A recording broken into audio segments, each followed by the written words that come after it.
Hi everyone, Knox Ridley here, portfolio manager with the IO Fund, and we are going to do a follow-up video from last week and really dive into this bounce that we're seeing right here to see if it's the real deal, or if we should be looking for one more low before a much bigger bounce takes place. And like I said last week, we're expecting a multi-week to multi-month bounce that should take us back up to the August high. The question is it underway now, or do we have one more low to deal with? So just to backtrack from last week, we were talking about how oversold this market is. On the weekly chart, on the D-trend oscillator down here, this is a phenomenal way to look for areas that tend to be consistent supports and resistance zones. We tend to see markets, they bottom around the same level within the same trend, which, for 2022 is this level right here. It's led to right now our third bounce right on this level right here. And what really intrigues me is the composite index. Not only are we getting this nice divergence where it's making a higher low and prices making a lower low, but it's doing so with a positive spread on these moving averages. Back here when we were in this bottoming zone, the spread was quite negative, which really supported a continuation pattern. However, now that we're in this bottoming zone with a positive spread, it could change things. And I think that it's lining up for a bigger bounce coming up right now. So if we analyze the actual pattern that I think is playing out, one of two. Let's go to the daily chart, get a little more context. So the red count is what I think is playing out. It really doesn't matter if it's the red or blue, because both of them are basically will have the same pattern going forward until we get to a certain level. Then a decision has to be made. But the red one, basically, if you follow me from here, shows 1, 2, 3 down, 1, 2, 3 up, then 1, 2, 3, 4, 5 down. So 3, 3, and 5. This is a very classic pattern called a flat. We see it all the time. And so what this is suggesting is that this flat is part of a bigger correction, right? A bigger bear market. And what we've been in really since June 16th is the B wave corrective bounce that I think is about to take us into its final move. And what would follow would be, once we top out in here, would be a drop in the larger C wave into 2023, and that would really be your real bear market. C waves are always the worst, and so we'll have to, whenever we get up into this region right here, this kind of 4,300. Maybe even a little lower, just to be cautious. That's when you start taking gains and raising cash, things of that nature. So the other scenario that I see playing out, and this fits as well with this pattern, is that we are actually bottoming in a large degree correction with one more push higher through 2023 that should take us into 5,200, maybe higher. And the way that this pattern is playing out is that what we call a WXYZ pattern. It's very rare. You don't see it very often. So that's one concerning aspect I have of putting it on here. It's just not very common, but it's the only way that I can make sense of this within this pattern right here, within this larger structure, this larger uptrend. The reason I'm saying it doesn't really matter is because both of these patterns will look the same from the August high. 3 waves down, then 5 waves up. So you really won't know what's playing out until you get up into this region. FOMO kicks in, everybody's getting sucked back into the markets, and then we have our first retrace. If that retrace is 5 waves down, watch out. The red's in play, and we're about to really, really go down. But if it's a 3-wave corrective pattern, then that means that we're likely retracing some of this move up before the bigger move higher. So I don't think we have to make that decision until we get up into this region right here. Okay, so that's the bigger picture. That's what I think is probably playing out. Now, if we take a look at this 3-wave move down right here, we're gonna get to a smaller time frame. Now, like I said, it's a 3-wave move, which is A, B, and C, and that C wave is going to be a 5-wave move. 1, 2, 3, 4, 5. And so we bottomed right into an inflection point, like a cluster of cycles that we identified a long time in advance. And usually how this works is how you're trending into these inflection points tends to mark a reversal.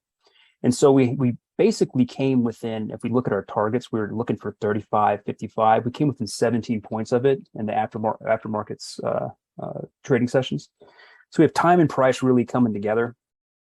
And what this is suggesting is that that was the end of that fifth wave, and we're now starting that move higher.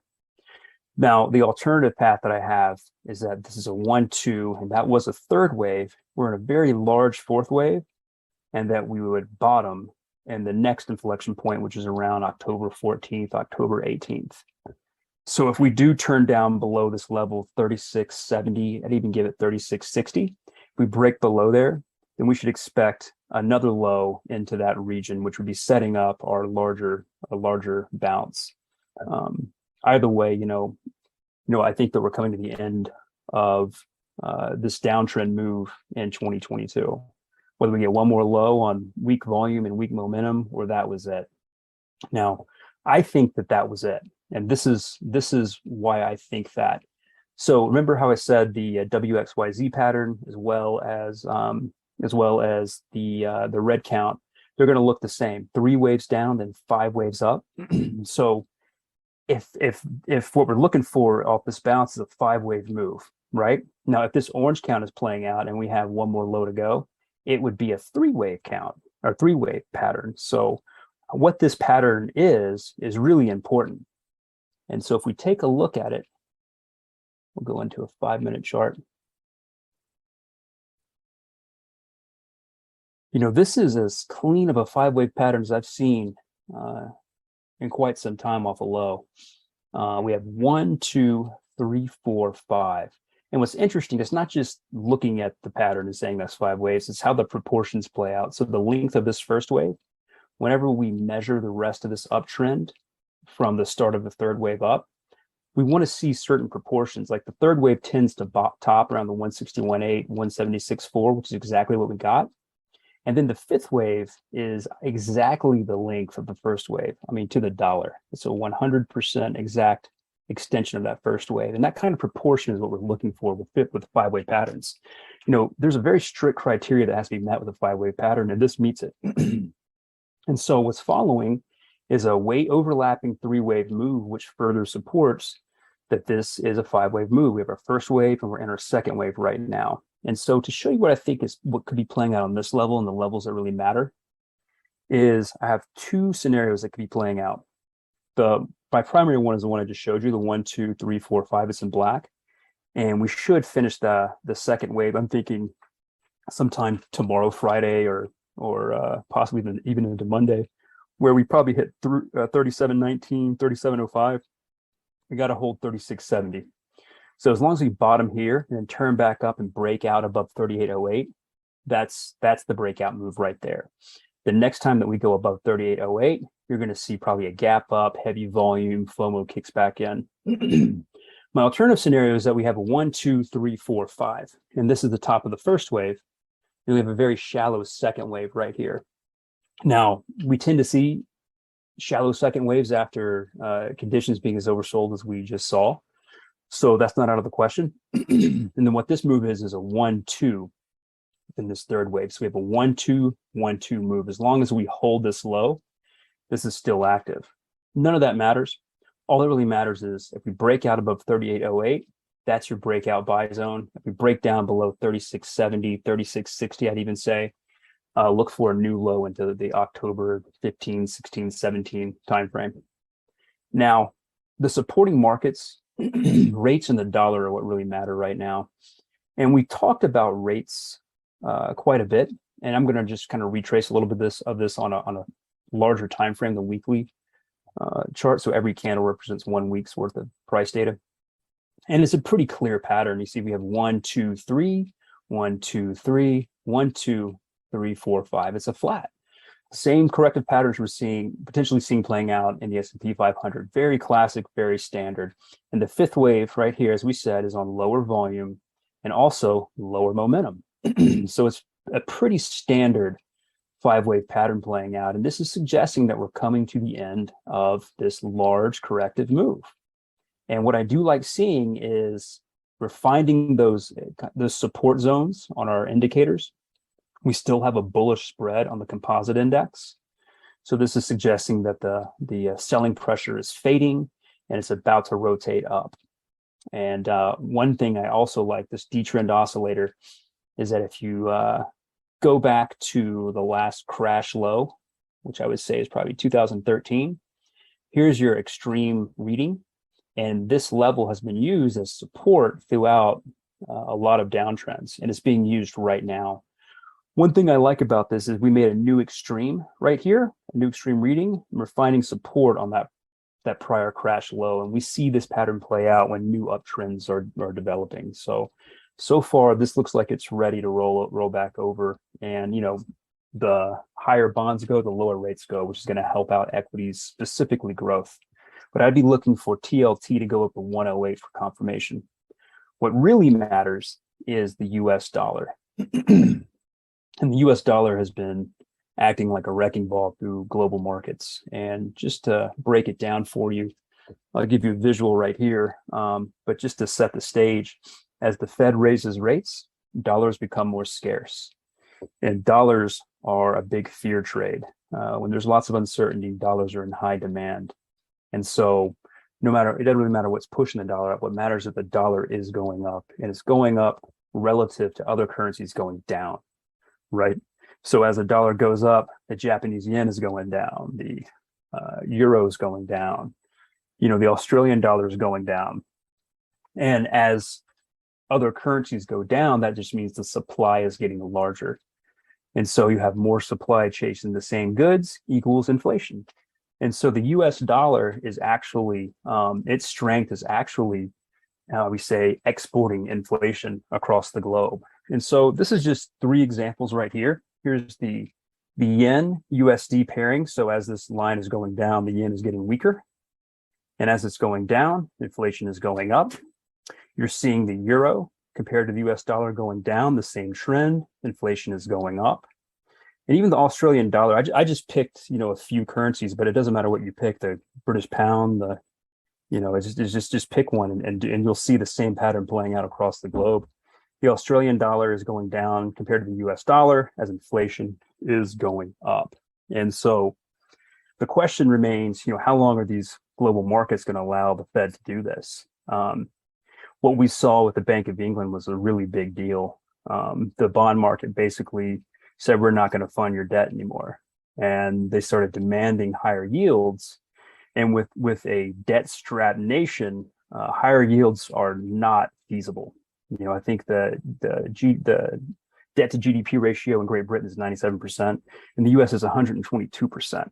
You know, so we can't really handle higher yields considering the deficits and the debt that we have to cover. And so what happened in Great Britain was, as the bond market said, we're not going to fund your debt, the central bank was forced to be the buyer of last resort. And I think we're going to see that across the world. I think that was one of the first dominoes to fall, if you know, next to the Japanese central bank, which is years ahead of everybody in this game. But anyway, you know, all that these central banks have to do is say, hey, we're going to start supporting our own currency by selling your debt that they're holding on their balance sheet and buying their own currency. And who's gonna be the buyer of our debt?